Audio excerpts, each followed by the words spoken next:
Yeah, we'll be talking about the onion router and tails. So if you don't know what those are, don't worry, I'll explain it. So to start in a zoomed out view, so cryptography in history has been largely a military thing. You know, it wasn't really something that like a normal average person would have to worry about. But that all changed with the internet. So cryptography now is a very heavy part of the internet. We use it all the time. Kind of the most basic thing that everybody's used to is passwords. Passwords are cryptography underneath. It uses hashing algorithms and that kind of thing.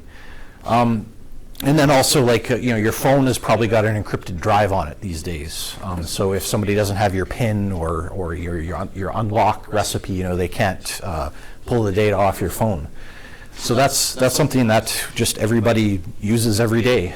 But to kind of go down one layer on how sort of the modern world is constructed, not a lot of people think about PGP all that often, but it's actually pretty important. So what PGP is, it was invented in the 90s. It's technology for signing messages, doing encryption.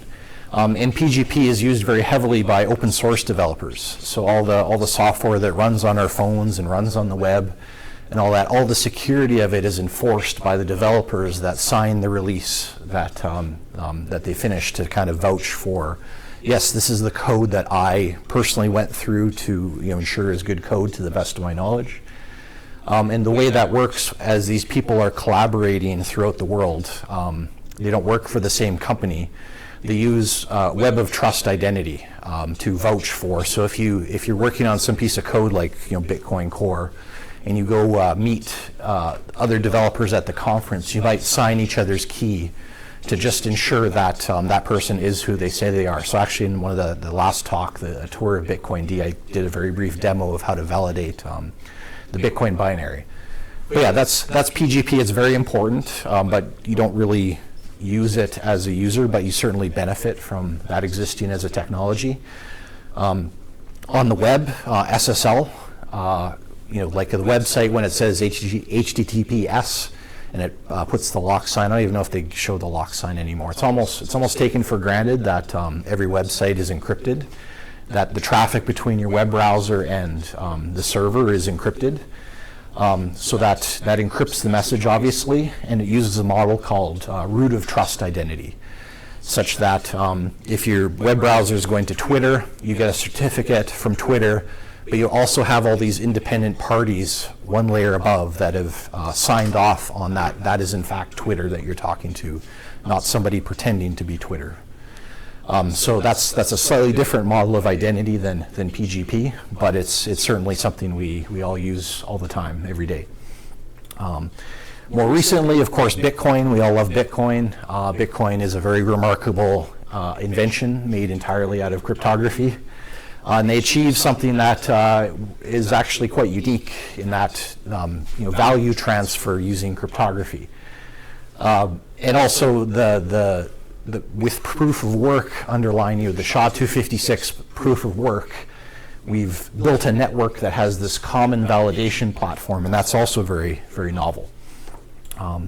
Also, Bitcoin, like the other technologies, it allows you to sign a message. Signatures are a fairly fundamental part of it. But Bitcoin is a little bit different than the other tech over there in that the identity is optional. That it's not necessarily a good thing in the realm of money that the identity of everyone, that there's some expectation of privacy for good reason. So Bitcoin is a little bit different than those in that way. So now the topic of today's presentation, Tor. Tor came about sometime in the 90s as well. And it uses layers of encryption to allow people to exchange messages, for example, your web browser to a hidden service. And it's explicitly built around the identity, or around the notion of there's absolutely no identities. Everything's private, everything's anonymous. You in fact, don't have an identity when you're on Tor.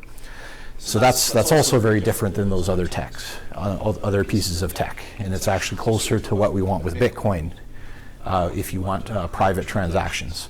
The other thing with mentioning about Tor is to do this, it has to use the cryptography to route messages over the network. And that's also very closely aligned with signatures and public key, private key type schemes. So that's kind of set the table for this Tor talk. Yeah, just wanted to observe in that collection of technology, you're kind of playing between on the axis of identity to anonymity. I always have trouble with that word, anonymity. I'll probably sound funny because I can't never get it right. Anonymity.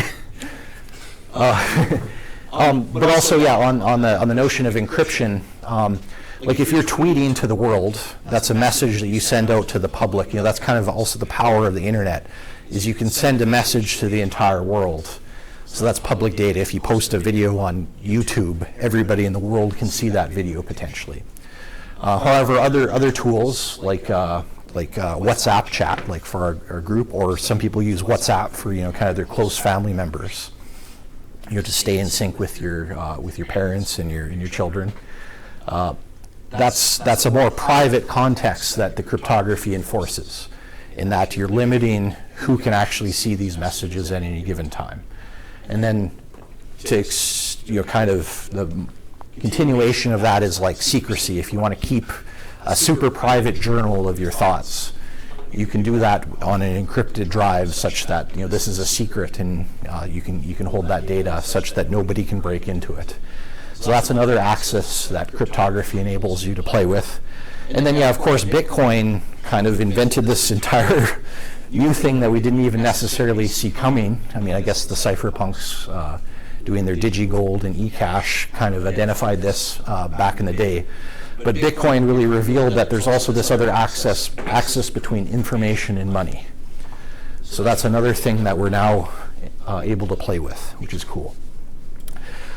So why this is all worth talking about, why we're talking about Tor in the context of Bitcoin and these other things. Lightning Network is very cutting edge. This is something that I and other people here are very enamored with right now. And it's very cutting edge. It's developing, month by month almost for the last year or two. And when you look to see what Lightning Network is built out of, it's taken inspiration from all these technologies, all the lessons learned, including Tor. It's of course utilizing Bitcoin. All these other things, all these new questions are being asked, and we're trying to find answers in the Lightning Network. So yeah, some of the characteristics: value transfer, of course, like Bitcoin. Identity is optional, like Bitcoin, perhaps preferable to be anonymous in most contexts. You can send messages over the Lightning Network. That's actually a really cool thing. It could perhaps be also a very good message passing system in addition to a payment network. You have all these keys. You have to sign messages, and then very much like Tor, it's using the cryptography to route instructions across the network. So some of the things that the Lightning Network does, it does differently than Tor, because maybe what Tor did was suboptimal. It was the right answer at the time, but we've learned more. So yeah, Lightning Network is taking inspiration. So yeah, before I should get into the real topic, but yeah, I just wanted to observe that, yeah, this Lightning Network is related. That's probably a whole other presentation to kind of explore the deeper level of the Lightning Network. So yeah, I'd imagine I could do this presentation at some point in the future. But yeah, let's get back to Tor specifically. So Tor is the onion router. So the word onion comes from onion routing.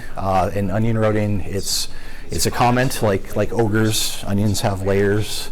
In onion routing, you have layers of encryption. There's this idea of encrypted messages wrapped with multiple layers of encryption. Lightning Network specifically uses Sphinx, which is different than what Tor uses. Tor has its own thing. I'm not sure what's called, if they call it anything other than Tor. But yeah, there's multiple schemes. Lightning Network uses Sphinx, which is a paper. Actually, a guy from U Waterloo is the main author on that. So it has a Canadian connection. So in onion routing, the data is encrypted to the public key of each hop. Each hop along the way is a different party that has their own public-private key. So for example, if Alice wants to send a message to Dave, Alice constructs the packet. She chooses the message that goes to Bob, to Carol, and to Dave, and she encrypts each as a separate layer in that packet, encrypting it specifically to the public key of the other hops. So she encrypts it and she sends it to Bob. Bob receives this packet. Bob looks at the packet. He realizes he can only see one layer of the packet. And the instructions that he receives once he reads it is just very simple. It says, please forward this packet on to Carol. So Bob does that. Carol gets the packet.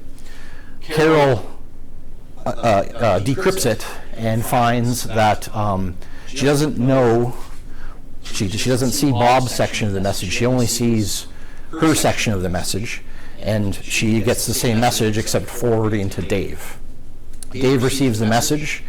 He tries to decrypt it. He gets his section, and then he gets the message that is intended to Dave. So the properties of this system is that Dave doesn't necessarily even know that it was Alice that sent the message. Dave just received a message. That's kind of interesting. Carol or Bob, who are the middle, they don't know how many hops are in this message, who the sender is, who the recipient is. They're just the middleman doing their job, and what they know is very, very narrow. So as far as privacy and anonymity, you can see how those properties come out of onion routing. And with Lightning Network, it's a little bit more complicated in that the hop data also has this payment element. It's like, let's try to set up a payment between Alice and Carol, and then Carol tries to set up a payment between Bob and Dave, and so on down the route. And then when the trigger happens on those smart contracts, it propagates backwards. That's more of the inside details of the Lightning Network, which is out of scope for this, but it's all the same basic scheme, which is fairly straightforward once you understand how encryption works. Okay, so what is Tor? So Tor is an anonymity network. That's that word again. It's built on top of the internet. It's trying to be like, in a way, like a different internet that's built on top of the internet. Tor is in fact centralized by our definitions in Bitcoin of like what's centralized and what's decentralized, Bitcoin being decentralized. Tor is very much centralized. It's an actual building with people in it that manage the network. It was in fact started by the US military, the US Navy. So I believe, yeah, this is sometime in the 90s. You can look this up. So they invented this technology. They kind of bootstrapped it, but then eventually, I guess, lost interest, or there was some justification to just hand it off to the rest of the world, kind of make it an open source project. So they spun up a nonprofit called the Tor Project. They have lots of funding sources. You can donate to them. I've donated to these guys in the past. If you believe in it, that's how these guys put food on the table. Yeah, many diverse funding sources. And the mandate of this nonprofit is very much in the extreme of free speech and expression. And kind of because it's kind of has American roots, it's very much First Amendment kind of thing. And then also in the modern age, I think there's good justification to consider stuff like internet access as a human right. So I believe the Tor Project believes that. So it's there to enable people that live in more oppressive, I'll go into this, more oppressive countries to allow them to get on the internet and express themselves and be able to protect themselves while doing so. Perhaps a counterpoint, and this is an extension of centralized, is you can look up the people, you can listen to talks that people from the Tor Project have given.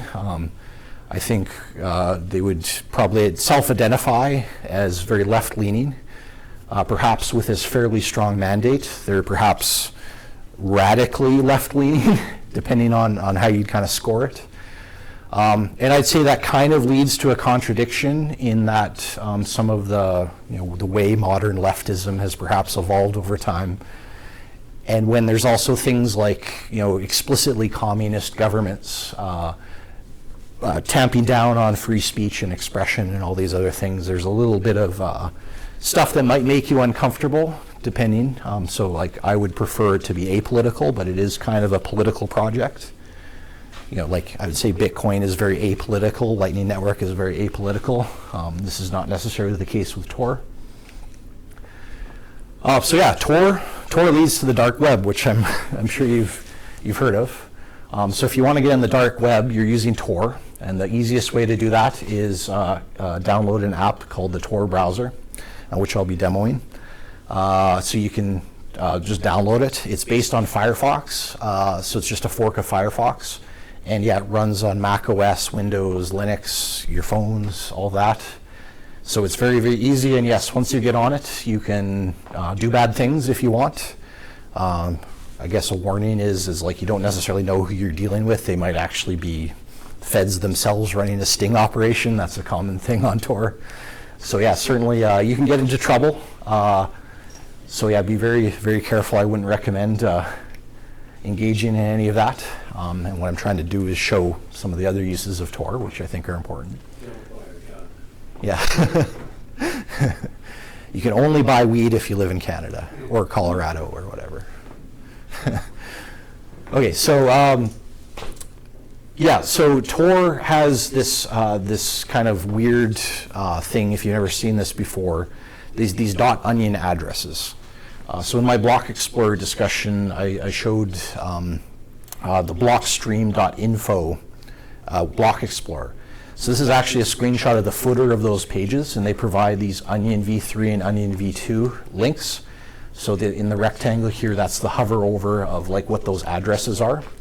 So these are .onion addresses. So as I mentioned, DNS, the DNS on Tor, there kind of isn't, and that's by design of the system. Tor is radically no identity. It's like Tor has no concerns about your identity. It in fact uses public keys as its identity system. So that makes it a little less user-friendly, but yeah, that's the language you're speaking. You're speaking in languages of a public key. So these long squiggles of characters and numbers, those are in fact public keys or hashes of public keys. V2 is a hash of a public key, very much like a Bitcoin address, if you're familiar with how those are constructed. So yeah, there's no DNS system. This is kind of the DNS system. Some services, they generate lots of keys until they get one that has some letters that they want at the beginning of it. That kind of gives you a hint about what it is. So blockstream.info chose addresses that said explore on them. So that helps you find the site a little bit easier. But yeah, you'd have to write that down. And also, like in other properties, there's just no search engines on the dark web. You get kind of like directory listings, people that have tried to collect links together. So I'll be showing dark web URLs, but there's also, once you're on the dark web, you can find other lists and find a bunch of links. And so yeah, that's the kind of the directory service of the dark web, which I'll point you to a .onion address. So in addition to these .onion addresses, you can also access the quote-unquote normal web through Tor. So these use exit nodes. So yeah, normal URLs resolved. So if you want to go to Twitter using Tor browser, you can do that. You type twitter.com and it'll work. But what's happening there is you, being the Tor client, enter Tor, you get bounced around a few times through onion routing, and then you hit an exit relay, which then will go to Twitter. So you do in fact leave Tor, which is perhaps not ideal. It's not as secure as staying entirely within Tor. It's kind of slow. There's lots of hops, and a lot of services block Tor as so they figure out where the exit relays are and they block those IP addresses, because a lot of people trying to do bad things will try to do it through Tor. So they just blanket block it all. So that's why it doesn't always work. It's kind of a pain sometimes. And then if you're an operator of an exit relay, that means people trying to do bad things are using your IP address to do those bad things. So that's a bit of a legal liability. So yeah, you have to be careful operating an exit relay, and you have to be fairly aligned with the goals. You have to really know what you're doing, because on one hand, you're helping people express themselves from countries that don't let them express themselves. On the other hand, like stuff like child porn and go down the list of nasty things come out of these exit relays. So you got to be careful that way. But yeah, you can access the normal web. So yeah, Tor is actually very useful for Bitcoin. So on the positive side, so if you're using Bitcoin, I went into this on the Block Explorer Suck presentation. But yeah, if you're using Bitcoin, you might want to protect your identity and location. So if you're using Bitcoin and you're transacting with it, and somebody identifies your IP address, they might identify your physical location, and that might be a physical danger to you, depending on what kind of environment you live in. So like me, for example, like I run Bitcoin D at home in the clear. So Shaw Cable, who I get my internet from, knows in fact that that port is open on my computer and that I'm doing Bitcoin traffic at my home. And that IP address is tied to my billing address for Shaw. So Shaw can profile me as a Bitcoin user. So, I mean, fortunately, I live in a fairly safe place. I don't really think twice about that. But yeah, it is, if you live in a worse place, that's kind of something you might be a bit more worried about. So Bitcoin D and Lightning Network can be set up to work via Tor. So you're hiding yourself from anybody that might be snooping to be able to do your Bitcoin stuff. Electrum also works. And yeah, Block Explorers like blockstream.info work via Tor. So the Bitcoin ecosystem is very much, at least the good tools, the most supported ones, they all will work with Tor fairly well supported. Okay, so that's the background of Tor. So now we're going to talk about Tails, and I'll be demoing both of these, Tor browser and Tails. So Tails is a complementary, you can think of it as a complementary product to Tor. And so the Tails, the acronym, it's probably a backronym, it's kind of awkward, but it's called the Amnesiac Incognito Live System. And that kind of means something which I'll break down here. But yeah, kind of the main point of it is Tails is an operating system. Like Windows, like Mac OS, it's sort of a single-use operating system. You don't do it for every day, usually. But yeah, Tails uses Tor. It's fairly heavily integrated with Tor. All the internet traffic from Tails goes exclusively through Tor. But yeah, that's not the full reason why you use it. It's very useful for quite a lot of the things, including Bitcoin. But yeah, to kind of break down the name, the funny name, the Amnesiac Live System means that you can, once you shut down the system, so you boot up Tails, and then once you shut it down, the computer retains absolutely no memory of anything that happened while you're using that computer. Because it's a live system and it's made to never write to disk unless if you very explicitly tell it to. So in that way you can use it as an air gap. So if you're handling Bitcoin private keys, that's an advantage if you're concerned about leaking your keys to malware, for example, if they're high value keys. Using Tails as an air gap to handle those keys will give you protection. Incognito is very much like the incognito mode of your web browser. So if you use Chrome or Firefox, if you go in the settings, you can open a tab in incognito mode or private mode in Firefox, I believe. And that just sets the browser into a special mode where it's not respecting any cookies, or it's not saving anything in your history about what you do in that tab. That word applies to Tails, but it applies to the entire operating system. The operating system won't remember anything, and it won't operate in a way that lets you be traced on the internet, and that's part of using Tor. So yeah, incognito mode for your OS plus network plus the web browser all together. So you can get it from tails.bohm.org. It's kind of a funny URL, but that's the URL. And yeah, it's based on Debian. It's totally open source, and yeah, it's heavily integrated with Tor. So yeah, it is in fact Linux. So yeah, so the mission, I mentioned this earlier, but yeah, the mission statement of Tails is very much aligned with Tor, and it's also a project with an agenda in the same ways that Tor is, which might be good or bad. But very explicitly, it's made, the use case they have in mind are like, journalists and bloggers and people, dissidents in countries where the local government doesn't appreciate dissidents. So they're there to help protect these people from physical harm. And they're very much aware that when their software fails, that can perhaps be life and death for their users. So actually I put this slide together a couple weeks ago. I'm not even going to touch the coronavirus stuff happening in China right now, but in case you don't know, China has a fairly poor human rights record. It's a communist, Chinese Communist Party. Very much had a very bloody past, and they're a very totalitarian country. So this one picture there, that was a viral video from a couple months back.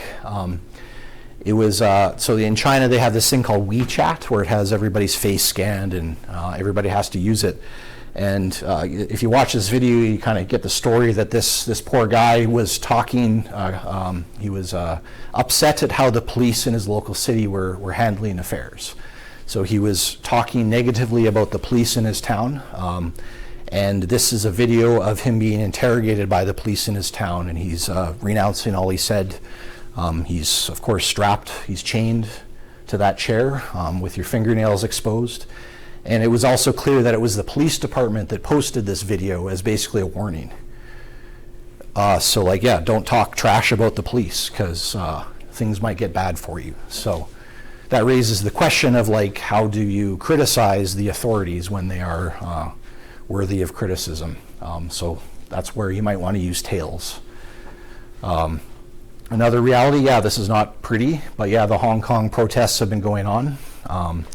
China is, and other countries, I don't want to pick just on China, there's plenty of countries that have poor human rights records, but there's these protests in Hong Kong. They're of course saying very negative things about the Chinese Communist Party. And it's very well known that countries like China operate re-education camps. So this was another viral video which appears some of these arrested students are being loaded into trains and they don't quite know where they're going. So you can speculate, but I'm not sure we know the outcome of this story, but it's been well known that if you say the wrong thing in the wrong country, stuff like this happens. So that's why you might want to use Tails. So so Tails sounds complicated, Tor sounds complicated, onion routing, all these other things. I don't want to scare anyone. In fact, Tails is very, very, very simple. Tails is in fact made for regular people. It's made for regular people that live in countries like this. So the developers of Tails have gone through massive effort to really make it as simple as possible, such that regular people can use it. So it's not for some uber elite hackers. It's for regular people that just want to write a blog post or just want to post a photo that they took, that kind of thing. So when you boot up into Tails, which I have on this computer here, and I'll be showing a demo, and you can play with this yourself afterwards. You get a very basic desktop. There's none of this whiz-bang stuff that Windows and Mac OS does these days. Nothing popping up telling you to do a bunch of things. It's a very, very straightforward desktop. And it has built in, of course, its main browser is Tor browser. It has all the Office tools. It has image editing, GIMP. It works with printers and scanners. If you want to print a newsletter, you can boot up and design your newsletter and print it out.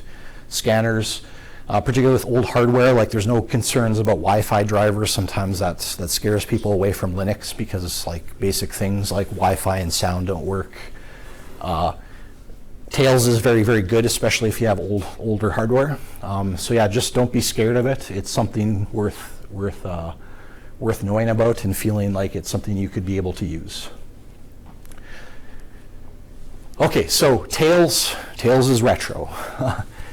So if you're familiar with these DVD-ROMs, so DVD-ROMs you don't see much anymore, but part of the amnesiac nature of Tails is it doesn't want for it to truly forget everything you did. It's better to have a computer where there's no drives in it that can accept a write instruction. So a DVD-ROM The advantage of a DVD-ROM is that it's a ROM. It's a read-only memory. So it's physically impossible to go write something that you don't want to leak onto a drive like this, such as your Bitcoin private key. Tails best works off a DVD. It will in fact work off a USB or SD card. However, that's not as ideal because like a USB is a read-write drive. If there were theoretically malware that could make Tails do something it wasn't intended to, and it found out it was running off a write drive, that malware could perhaps write details onto that drive. Also, the way these USB drives are constructed, there's a lot of empty space in the physical packaging of that. So if somebody broke into your house and replaced your USB drive and like put a radio in there or put some other like devices to snoop on you, they could do that with a USB drive. USB drives actually have a very large attack surface. I mean, a DVD, you can't really attack it, whereas this is a fully functional device. It's almost a computer in itself. You can make it do bad things if you were able to tamper with it. So for that, SD cards are slightly better than USB if you do have a choice between the two. SD cards are more secure.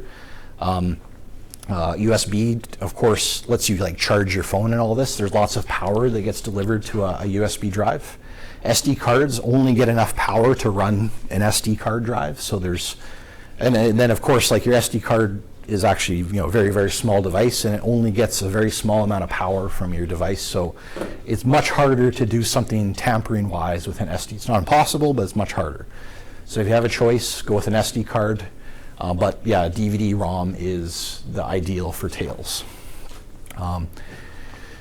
So Tails works, as I mentioned, like for Wi-Fi support and all that. It works great with old laptops. So if you got an old laptop in the closet, or if you go on Kijiji and find old refurbished business laptops, I just pulled that off of Kijiji a couple days ago. There's people in town that'll sell you one for $120, so it would probably work great with Tails. You probably want 3 gigabytes of RAM. But yeah, like to get a cheap laptop or hang on to an old cheap laptop for Tails, that's a good idea. So yeah, and yeah, old ones typically have DVD drives too. A big clunky like these are big clunky laptops, worth probably about $200-300 for their vintage. But yeah, they have DVD drives that work great. So they're almost perfect for Tails. So Tails also runs Bitcoin software. So in fact, by default, it has Electrum installed with it, which is a Bitcoin wallet, a fairly secure, thin client Bitcoin wallet. It also has a PGP client called GPG, so you can do messages and encryption. It uses, so you can encrypt if you do want to save files, if you do want to save like your journal or whatever secret thoughts, you can, or your key or whatever. You can do a full drive encryption. It uses LUKS, which is Linux Unified Key System is the acronym. But this is a fully open source drive encryption scheme that's like best of breed. So it's going to work. You can be more confident in it than like Mac OS or Windows. Like they'll say you have an encrypted drive, but whether it has a backdoor or whatever else, or it writes a header before the encryption starts or things like this. LUKS is about as best as you can get for drive encryption. So if you do have like an SD card, like one of these, if you're encrypting it, every byte of that drive will get encrypted, written with encrypted data, ciphertext. And there won't be any header or any metadata on it. Tails can also run additional Bitcoin software. You have to load it on separately if it's not bundled, like Electrum. Because it's pretty much Debian Linux. So I'll show you a little bit of that. So yeah, for example, aside from Electrum, you could generate like paper wallets using Tails. So like I said, the Tails has good printer drivers. So you could generate keys on paper wallets and then print it out via printer, and you have fairly secure paper wallets. You can save your private keys or like your seed phrase. You can put that on an encrypted SD card. That's fairly straightforward. Ian Coleman's BIP39 tool. This is more advanced, like Bitcoin cryptography. There's a good tool called Ian Coleman's BIP. He doesn't have a very good name. It's called Ian Coleman's BIP39 tool. But yes, a bunch of us that have done more advanced stuff, Bitcoin Solutions included. That's good for like recovering keys. If somebody has a Trezor or something they lost, but they have the seed phrase, you can do some advanced stuff. So that works well on Tails. And then a lot of the Bitcoin other tools in the Bitcoin ecosystem, the developers produced like usually a reference implementation written in Python. And you can just download that code and run it on something like Tails if you're doing something more advanced with some cryptography, if you ever have the need. So as I mentioned, it's good to, if you do want to save files, you have to set up an SD card. So on Tails, it's very straightforward. Like, this is made to be as simple as possible. You plug it into Tails, and it will pop up in the File Explorer. So what I've done is just right-clicked on where it says 7.7 gigabyte volume. That's the thing that shows up. Don't want to trip on the wire. So you just right-click on it and you go Format, and you get a dialog where you can set up a password for the encryption. Of course, the encryption is only as good as your password, so you can encrypt that drive. And then when you want to mount it later, you type your passphrase back in, and then you'll have your encrypted drive mounted, and you can read and write to it as you're doing it. Now, if you're going to do this, just as a tip, if you're a Bitcoiner, public Bitcoiner like me, if you ordered SD card on Amazon, you can say, oh yeah, that's being shipped to the address of a guy that does Bitcoin. Maybe we should intercept that SD card on the way and give him a different SD card that has some cool stuff on it. So you want to avoid getting a tampered SD card if you're going to do this. So the best way is you just walk into Walmart or walk into your gas station and just grab one off the shelf, pay cash or whatever. It's very unlikely that somebody has tampered with the one that's on the shelf. So there you'll have a fairly good SD card to use.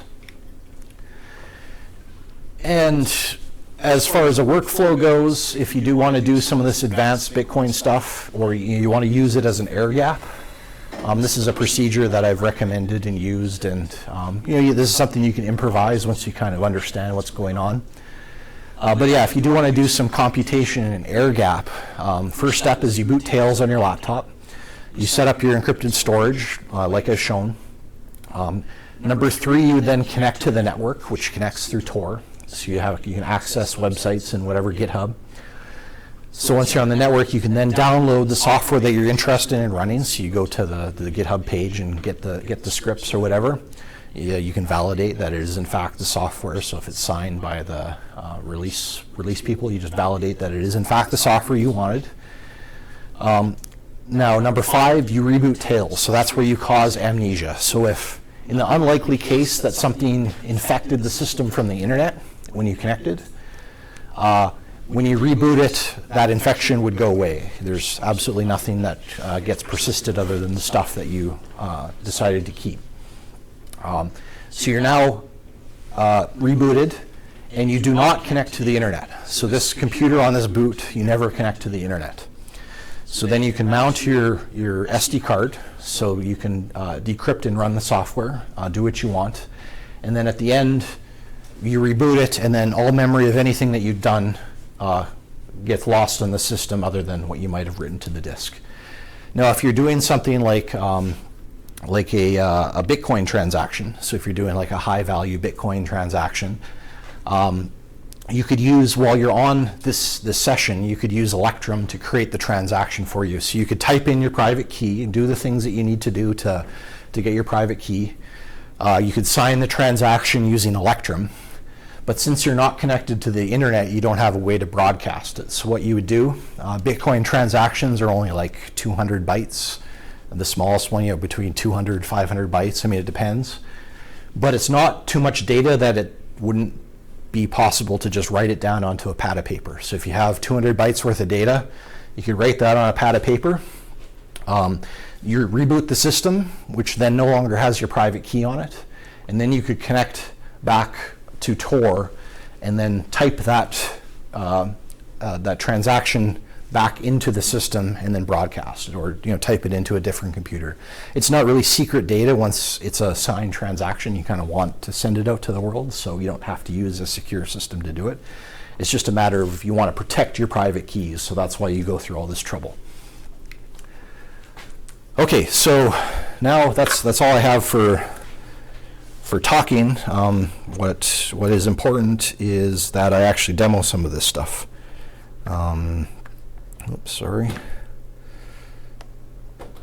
Okay, so yeah, just to orient you to what's going on this screen. So this is a virtual machine. So this has the same as what I have going on this computer on the desk here. This is what you get when you boot up Tails the first time. This window is like a virtual machine. It's all simulating it, but it's Tails. This isn't how you should use Tails, but this is what I had to do to get it on the projector so you can see it, and so I can get it in the video. So yeah, this is what you get when you boot up. But first, I'm going to show Tor browser. So this is not in the virtual machine. This is Tor browser. This is just the browser that I installed, such that I can get to .onion addresses. So the first thing I can show is like the blockstream.info. Sometimes they take a couple seconds, so I'm just going to do a couple in parallel. Yeah, so here it's slowly resolving. So here I pasted in the .onion link, so through Tor I'm now using a block explorer, and it works pretty great. And then yeah, I just did the same with the longer v3. It's a longer address, but it's the same thing. A good site, so if you, a good email provider these days is Proton Mail. They do some cool encryption stuff if you're worried about security in your email. So Proton Mail provides a .onion access point just like blockstream.info. So if you have an email address through Proton Mail, here's a way to log in to them in a way that, yeah, additionally protects your identity and location. So to find these services, so some sites like blockstream.info advertise on their main access point. Here's how you get in through Onion, and that's how you can find Proton Mail. That's on the Proton Mail page. But yeah, as I mentioned, there's a site called Dark Web URLs. There's a bunch of others, other sites like it. But yeah, like it's just a list of a whole bunch of interesting stuff. Scary stuff, odd stuff that you can do. Some media organizations have Onion access points, so people in those unfortunate human rights countries can access some of that. I think some of these are also like if you have some whistleblower type story you want to leak to the Associated Press, they have Onion access points set up for that. I think that one might be some of these things are. But yeah, there's also these. In addition to this site, here's a hidden wiki site, which is just another directory of a bunch more sites. So it's the same thing. And then there's indeed several of them. So no search engine, but yeah, the way you find it is you just kind of traverse these things and you kind of see what's there. And yeah, there's sections for Bitcoins type stuff, drug markets. There you go. But yeah, yeah, like mixers. Again, you don't know who you're dealing with on the end, so I don't know if I'd recommend using any of these unless if you really vet what the heck you're doing and you understand it. Because a lot of these could just be straight up scams to steal your Bitcoin. So yeah, be careful. But yeah, so that's the dark web. But more specifically, let's talk about Tails. So yeah, when you boot up, you can set the language. If you have a different keyboard, you can set that all up. There's a few other menu items you can do. It does take a few seconds to boot, particularly like if you're off on a DVD. DVDs are kind of slow by modern standards. Of course, they were super fast when DVDs were a thing, but if you're booting an operating system off a DVD, sometimes it takes like a minute or two. This is still booting here. It should finish any moment now. Okay, actually, while this is working, one thing I want to show, it'll still take a second to flick them up.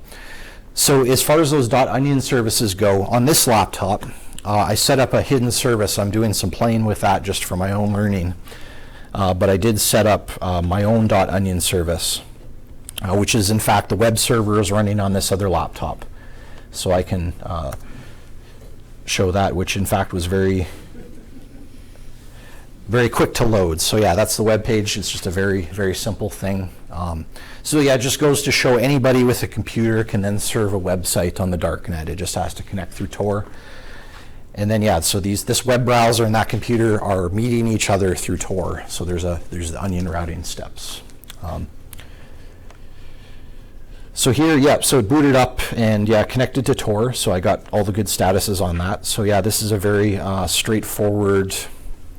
I'm going to do one thing and I'll explain it later because sometimes this takes a couple minutes when I was rehearsing. So pay no attention to this yet.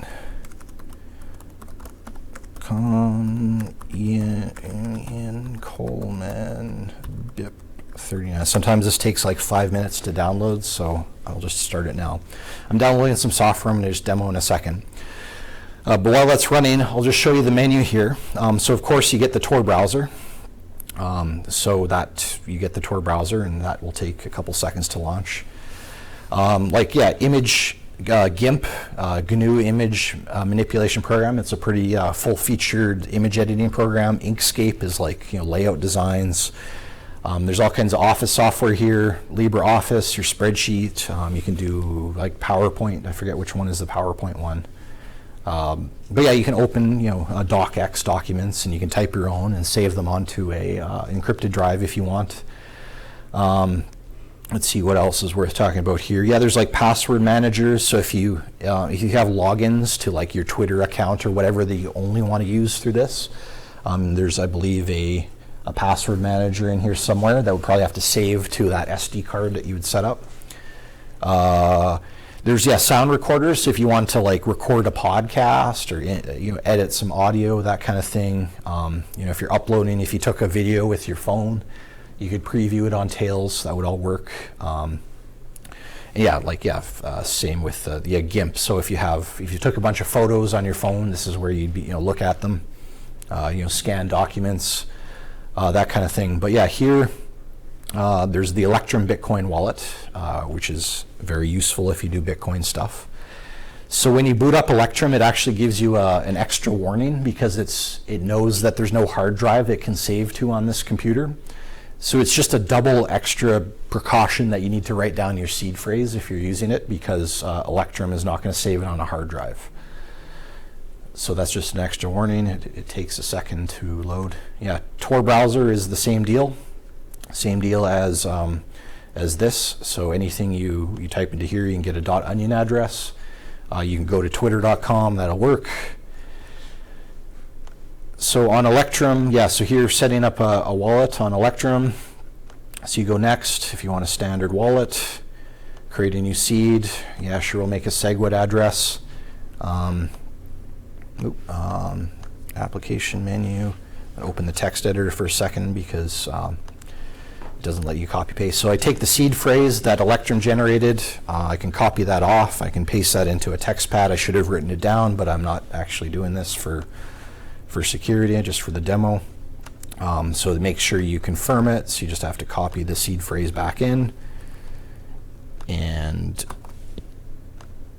you go next, and then if you want to put additional encryption, you can. But there, now you have a fully functional Bitcoin wallet where you can send and receive. And if you wrote down this seed phrase, put that on your encrypted drive or wrote it on a piece of paper, this is your totally anonymous bank account that you can use. And then, you can use Electrum to load in other seed phrases, other private keys. If you have like a paper wallet, for example, you can load that into Electrum. You can encrypt messages, decrypt messages with Bitcoin addresses, sign and verify messages. It's all fully featured. Anything you want to do, pretty much, Electrum has something for that. Oh crap, this failed. That never happened before. Try that one more time. So what I'm trying to do, I'm just going to demo downloading custom software. So as I mentioned, Ian Coleman's BIP 39 tool. You can download it and run it standalone.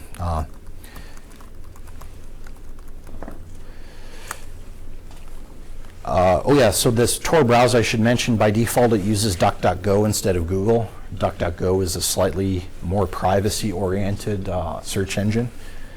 So yeah, it's better. Oh yeah, okay, so this did actually download. So I just cloned on GitHub this BIP39 tool. And just let me, the latest version has a bug, so I just need to make sure I'm running a version that doesn't have a bug. So I can run some Python. So I know how to do this. You don't necessarily need to know how to do this. This is more advanced. But I just want to show you can do advanced things. So I compiled his script, and I got this BIP39 standalone.html file. So this HTML file has all the JavaScript for all the Bitcoin tools in it. So if I want to run that, I can copy. So I could save this HTML file on an encrypted drive such that I can access it later. I'm not going to go through that trouble here. But I'm just going to copy it to Tor browser. So in my file manager, so this is a file browser. Like as I showed in the screenshot, you can, if you mount an SD card, this is where you'd format it. And this is just a standard, very simple file browser. But they're set up with a directory called Tor browser. Now, Tor browser, especially on Tails, is locked down in a way such that if there's any malware that gets into Tor browser, it's got extra safeguards that it only reads and writes stuff that's placed in this specific directory. So if you download something, it'll only download to this directory. If you want to open something, you can only open it from this directory. So that's an extra security precaution that Tor browser uses. So if you do want to run a script like this, so if I were to disconnect from the internet right now, which I'm not going to do, but I can run this into Tor browser because I copied it into the Tor browser directory. So it's just going to take a second for it to load all that JavaScript. But yeah, so now I have this actually fairly advanced tool that does all these crazy Bitcoin cryptography things. Like I can generate a key phrase, a seed phrase, and I can generate like an even longer one. I can, if I want to generate some addresses using like dice rolls or I think even cards or coin flips or something like that, they have a bunch of cool stuff for that. And yeah, it takes you down all the derivation paths of like, well, that if you want to generate it for a different coin like Ethereum or whatever, you could do that. And then down the derivation path from that seed phrase, you get all your addresses and your private keys. So long story short, if you had something like a Trezor that got busted or whatever, but you still had your seed phrase, you could use a tool like this on Tails. You'd put your seed phrase into this, and you'd be able to then recover the keys out of it. And then you could move the money off of that seed phrase using these private keys. You could do that if you copy these private keys into something like Electrum. So basically, you can do anything under the sun Bitcoin related in an air gap, a very secure system like this, and yeah, have a fun time doing it.